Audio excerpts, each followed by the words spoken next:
Hello everyone, today I want to share some tips on how to learn Chinese on your own. Chinese is one of the hardest languages in the world, but with motivation and persistence, any language can be mastered. Let's take a look at how to learn Chinese effectively step by step. Before we start, let me introduce myself. My name is Yi. 我是中国人，我现在居住在法国 and I work as an online English teacher. I can speak Chinese, English, and French. If anyone is interested in learning Chinese, feel free to reach out to me via email. The related video links mentioned in this video can be found directly in the description below. Preparation. Find your motivation and goals. First, identify your reasons for learning Chinese. Is it for travel, work, study, or personal interest? Your motivation will shape your study plan.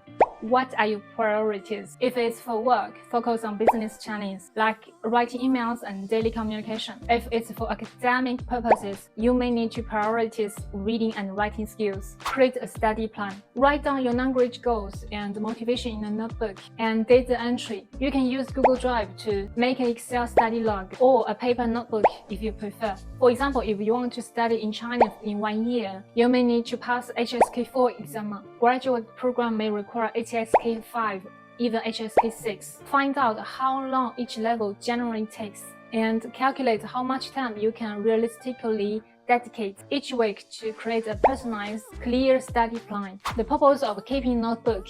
A notebook helps keep you motivated by tracking your progress. Seeing yourself improve little by little boosts your sense of achievement. As language learners, we all go through low energy periods. I experienced this myself when learning French. But looking back at your notebook and seeing how much you've learned in just a few months can give you a strong sense of pride and drive. Plus, a notebook lets you document the extra work you put in during high energy periods and lets you scale back when your motivation dips, while still staying on track with your study plan. Resources, HSK textbooks, and the study plan. Starting with HSK1 and gradually advancing is a great way to study Chinese. Each book has 15 units, with each unit taking around 2 or 3 hours. HSK1 covers 150 vocabulary words and takes about 34 hours to complete. If you study for 8 hours a week, you can finish HSK in 1 month. Dictionaries. I recommend MDBG, Chinese Dictionary online, and Pleco or mobile app. MDBG is a very comprehensive online Chinese English dictionary. For instance, if you look at the word study, MDBG not only lists the word but also provides pinyin, part of speech, example sentences, and more to help learners gain a deep understanding of word usage. Pleco is a highly practical mobile app specifically designed for Chinese learning, offering a dictionary and additional tools. When you enter the word study in Pleco, it gives you pinyin, example sentences, part of speech, and even supports voice and handwriting input for Chinese characters. Vocabulary. Use Anki Web decks to create flashcards. Anki Web has many user-shared decks that can be searched and downloaded based on your needs, saving time to create your own flashcards. For example, HSK 1-6 vocabulary decks help you to memorize essential vocabulary for exams. Grammar study. Chinese Grammar Wiki is an excellent online grammar resource, especially suitable for beginners and intermediate learners. It's free and organizes content by difficulty levels. So whether you're just studying or already have some background, you can easily find grammar points suitable to your level. Speaking practice. When you've learned a lot of Chinese vocabulary, you likely feel the urge to express yourself. At this point, don't hesitate. Speak out loud. Speaking is the only way to practice output and helps you understand where and how to use language. Also, don't worry about making mistakes. Speaking isn't about perfection. It's about expressing yourself and connecting with others. To practice speaking, try to find a native Chinese speaker. For example, on Redbook, a Chinese social app, many international friends post about wanting to connect with Chinese speakers, and they usually get many responses. 因为我们中国人都很热情. If you have Chinese friends, I also suggest downloading WeChat, as nearly every Chinese person uses it, including me. This makes communication super convenient. Listening and reading. If you are still at the beginner level in Chinese, try watching cartoons like 小猪佩奇, Peppa Pig, 海绵宝宝, SpongeBob, or 安徒生童话, Hans Christian Andersen's Fairy Tales. These should both have Chinese and English versions, and the simple and familiar stories are perfect for beginners. If you are at HSK4 or higher, I recommend trying some Chinese podcasts. If you are interested in Chinese podcasts, feel free to leave a comment, and I will create a video recommending podcasts that are great for learning Chinese. Reading. Ju Chinese is an online Chinese reading platform with short stories, from beginners to advanced learners. Each story is categorized by level and includes pinyin vocabulary explanations and English translations to help students understand better. The Charm Spa is another platform for learning Chinese through new articles, providing interesting and practical content. It organizes articles by difficulty levels according to learners' proficiency.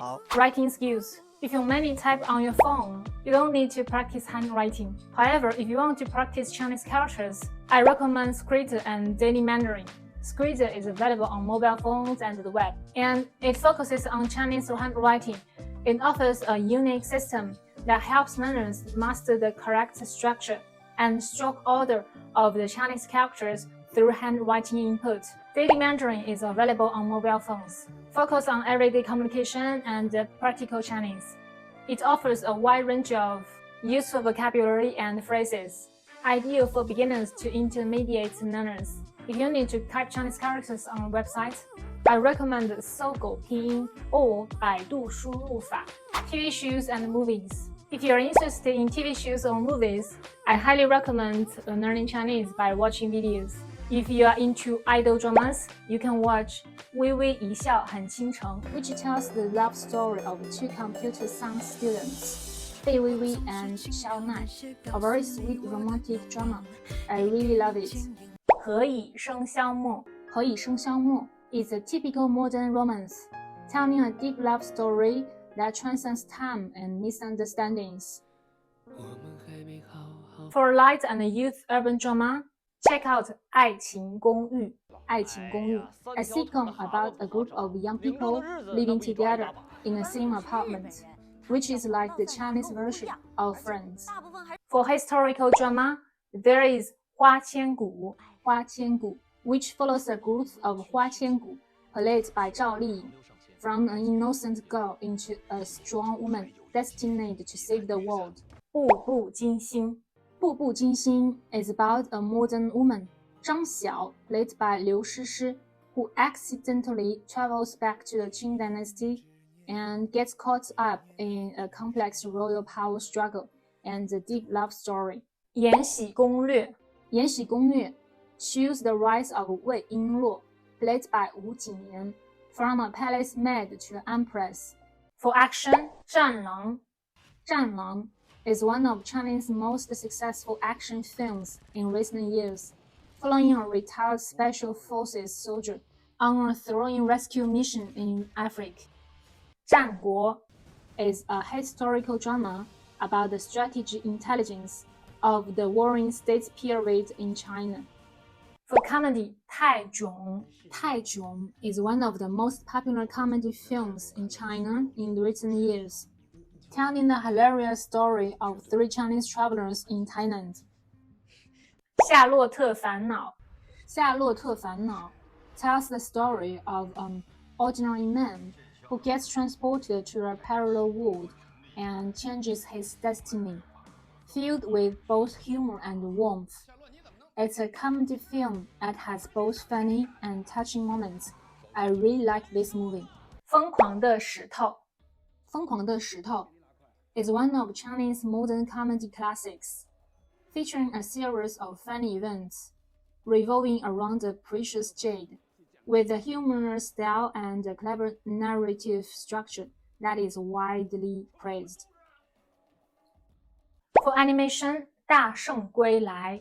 大圣归来 is based on Journey to the West, telling the adventure of Sun Wukong, returning to a human world after being imprisoned for many years.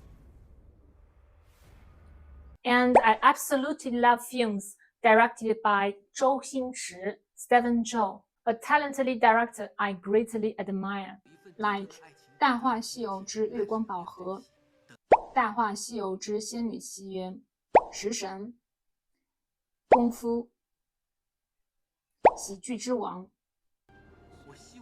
The films are generally comedy-based, with a strong emphasis on absurd humor and satire. Create a routine. Make it a habit to study Chinese every day, even if it's for just 1 hour. For example, every morning you can play a podcast while brushing your teeth and washing your face. You don't need to understand everything. Just immerse yourself in the language. Be intentional about practicing and memorizing. For instance, on Monday, you study the first unit of HSK1. On Tuesday, spending 1 hour memorizing 20 words from Anki web text for HSK1. On Tuesday, practicing speaking for an hour with a Chinese friend on WeChat. On Thursday, studying one Chinese article for an hour. And on Friday, watch 1 hour of Chinese TV show. Make sure to take notes of new vocabulary and what you've learned. If you do this consistently for about 3 months, you will see real progress. If these tips have been useful to you, I'd appreciate if you could like, subscribe and share this video. If you have any questions, feel free to leave a comment below. Learning Chinese takes time and effort, but as long as you keep going, you can definitely master it. If you're interested in online Chinese lessons, you can contact me via email. I'm E， 我是线上中文老师 E， 我们下期见，拜拜。And I've been feeling blue, you're the one that I need.